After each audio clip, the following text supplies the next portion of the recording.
woke up one day and realized, like, I'm pretty awesome. You know, I don't have to be this humble, like, kid anymore. I've been here long enough. I've proved myself. I've had memorable matches.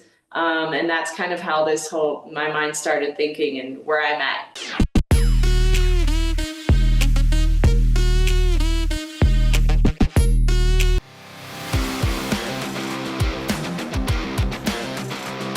Well, ding dong. Hello. I am speaking to the leader of Damage CTRL, one of the front runners of what's been described as the women's evolution. Her name is Bayley, and she joins me here at Sportskeeda Wrestling to answer a wide variety of questions. And because we respect her so much here at Sportskeeda Wrestling, we won't ask her to eat any glass like some of her other fans do. Thank you. Gosh. Fantastic. So my first question, I know a lot of fans have a lot of questions that they want me to ask you. I have one question that's on my mind right now. What's up with Nikki Cross? I mean, she reminds me of what she was doing in NXT for a spell, but something's brewing, right? I think so, yeah. I gotta say, I wasn't expecting someone like her to get involved. I didn't even think anybody cared to come out. Yeah, I'm very interested. I'm as interested as you guys. She just seems a little unhinged, and I mean, I love it. Overall, I mean, this wave of change that has come since Triple H has come on board, what is it like to have Triple H as your boss once again? It's cool. You know, I feel like it's a little bit back in the NXT days, just obviously at a larger scale. But I think it's great because he has such a great relationship with everybody, and he really does take the time to talk to everybody and to help everyone feel comfortable in what they're doing. And you just kind of know that there's good direction anytime you talk to him. And he's very passionate and dedicated to what he's creating right now. And it's been just so fun to be around him again. And I'm really looking forward to everything else he's going to do. And one of the things that has become like a staple of this whole era are the number of surprises that we see regularly, right?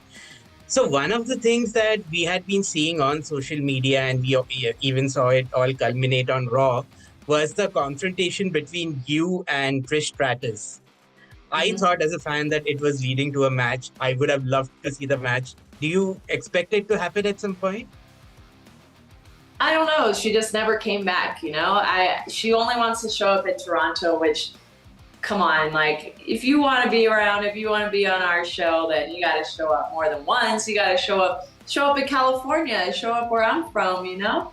I would love to have a match with Trish Stratus someday, but it's just a matter of if she's ever going to be ready. Amazing. I think it's just a matter of time before, you win the gold anyway. You are well on your way there. And then, you know, it might create, visually, it might look very similar to the Bloodline, who's carrying all the gold right now. Is that something that has occurred to you guys? And are they an act that you are inspired by or want to emulate?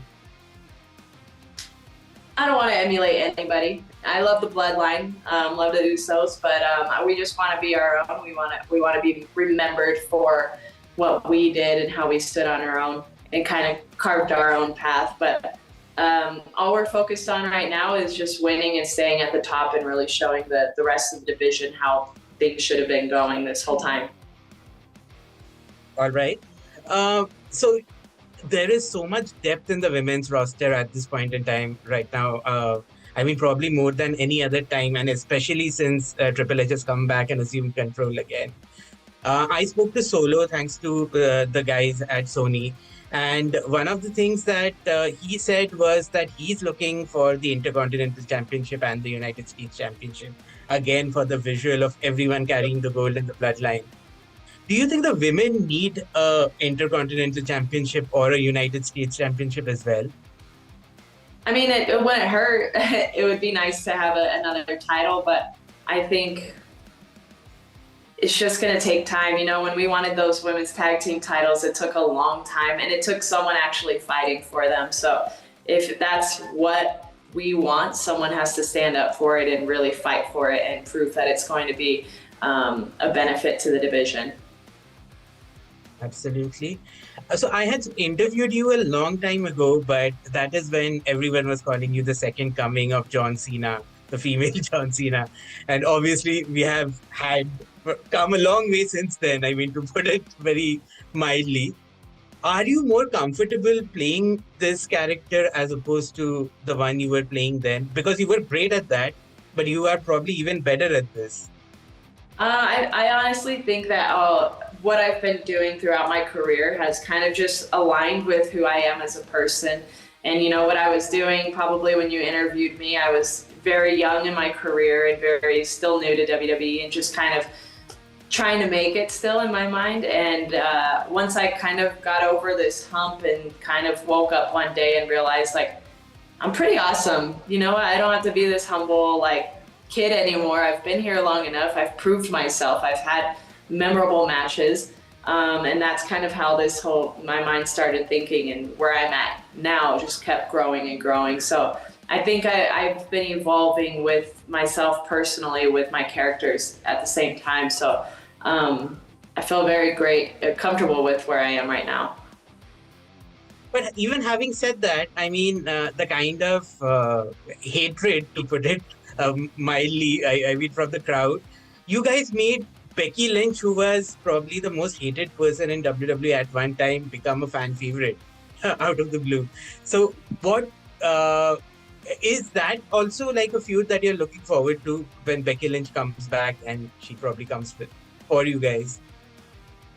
She could try, but I think I've never really had a feud with her. I've never had a big, a big story with her, and I fully expect that she'll be coming for us if she can catch us. But I think that the fans are very invested in her, and they really do care about her. She's been doing such a great job carrying herself and building her character. So I think that would be a really good story to tell if that time comes.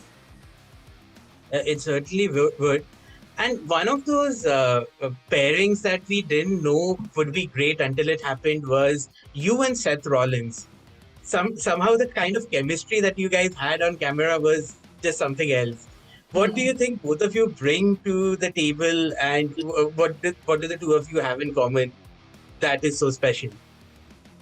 Because we're friends behind the scenes, you know, we're just really get along. We clicked years ago with just liking the same kind of music, and then we started working out together, and then we started sharing life stories together, and kind of being there for each other through a lot of things, and that kind of obviously just builds a friendship. So and our characters really did kind of come to the peak of insanity at the same time, I think. So it all just kind of worked out. He's like my long lost brother. Okay, so how would you describe your character right now? Both of you, I mean, you guys have characters that cannot be put into words. Like when we think of Kane, he's the big red machine. When we think of The Undertaker, he's the dead man. What is Bayley, the current character? What would you? I'm everything. I could do everything. All right, great answer. So we have WarGames coming in sometime, and I think it's a no-brainer that Damage CTRL will be a part of WarGames. I mean, you guys are the most dominant stable, but it's usually a 4-on-4 kind of affair when it comes to WarGames. If you could recruit somebody else to Damage CTRL, who would you choose? I don't think I'd recruit anyone on Damage CTRL right now, or at least I won't tell you who it would be. But if I needed another member for WarGames, another teammate, it would be Rhea Ripley, because she just body slammed Luke Gallows. So, yeah. That is very interesting to say that, because I mean, we had a lot of people write in. They wanted you to align with AJ Styles and maybe help him out against Judgment Day. Would that be something? I don't think they need me. Okay. Fantastic. Okay, I think we have time for two quick questions. So okay, everybody makes that Eddie Guerrero connection with Sasha Banks, but I know you're a big fan as well. You have always spoken about what a big fan of Eddie you are on social media. What do you think of Dominik saying that he is this generation's Eddie Guerrero? I think that's a very bold statement. And if he's going to say something like that, he must truly feel that way. And I'm excited to see what he does of that, because that's a very risky thing to put out there, you know, so he kind of has to live up to it now. But we'll see. I mean, he has greatness in his blood, so we'll see what he can do with it. Fantastic. My final question to you, we are out of time. Let's assume, and I mean, it's a definite possibility. If you win the Royal Rumble match, which of the two current champions will you be going for? And if you could make a quick prediction for the men as well, who do you think is the favorite to win the Royal Rumble match? I'm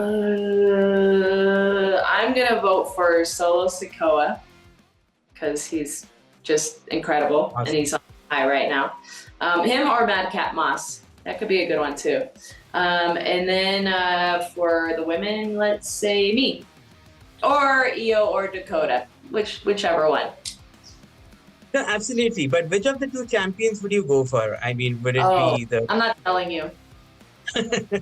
Thank you so much. You guys gotta watch. Thank you so much for your time, and best of luck for everything on Raw and SmackDown. Awesome. Thank you. Appreciate it.